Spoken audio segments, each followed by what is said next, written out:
snow here than we do, as we were talking about, and so we're a little bit jealous. Maybe we'll all get a little bit here soon.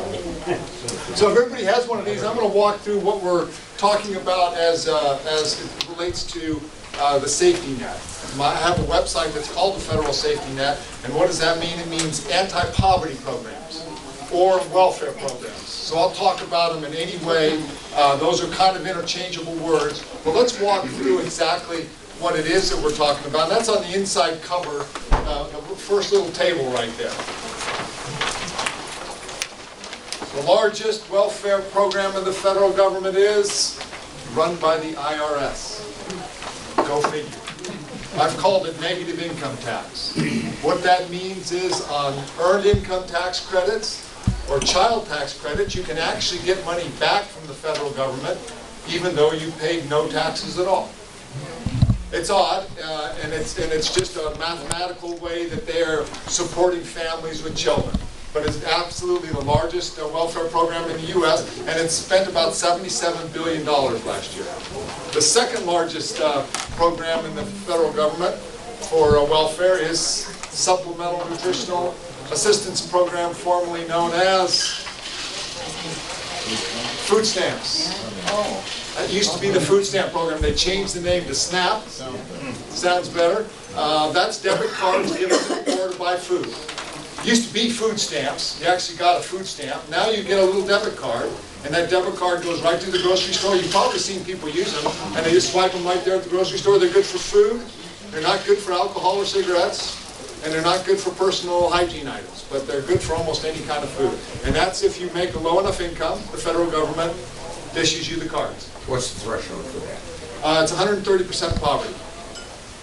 I'm going to go through them quick though, because there's a bunch of them to do. Housing assistance is all the HUD stuff. HUD is used to be public housing. Now it is it's housing vouchers, rent vouchers, and the way those work is, again, if you make low enough income, you apply for HUD. HUD looks at where you want to live, and you tell them. They want you to spend 30% of your income on rent, and then they pay directly to the landlord the rest of it.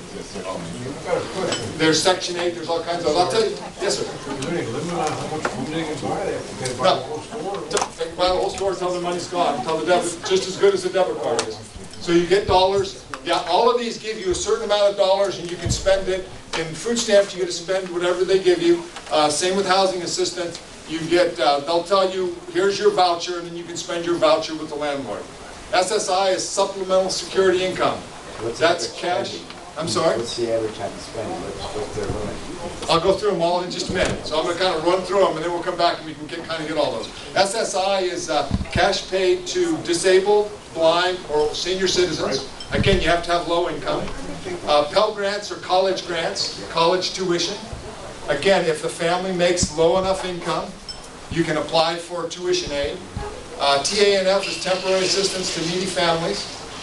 That was the program created by Gingrich and Clinton in welfare reform in 1996. That's block grants made to the states. States make it to local counties. Counties then hand out the money to families in need. Child nutrition is school lunch, school breakfast, and after school. Head Start is preschool programs. Again, if you're poor and you have a Head Start program in your neighborhood or in your city, then you can apply and your kids can go there for free. Job training is just what it sounds like. They're, again, for low-income people generally. WIC is women, infants, and children. That's food and cheese. It's usually protein, so it's milk and cheese to pregnant women or children under 5.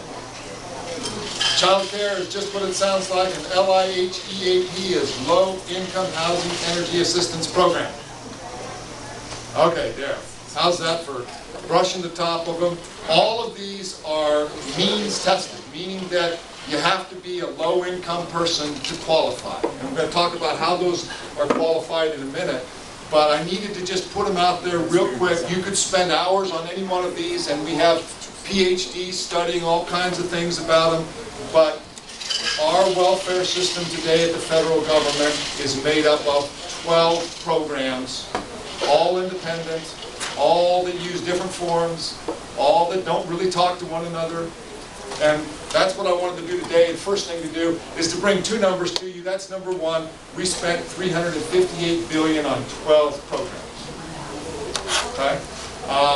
Not many people understand how complex our crazy system is, and that's what we want to do today. Is the first thing to do is to raise our hands and say, how come we all understand Social Security? It's because it's one program that is in one agency. But this is 12 programs administered in 7 large federal agencies, including the IRS, the Social Security Administration, the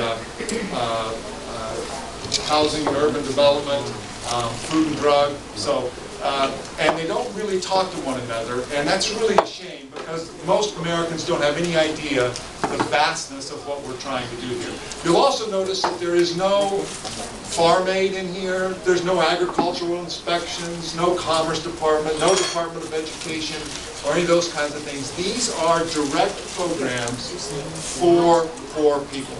If you make a low enough income, you can qualify for these.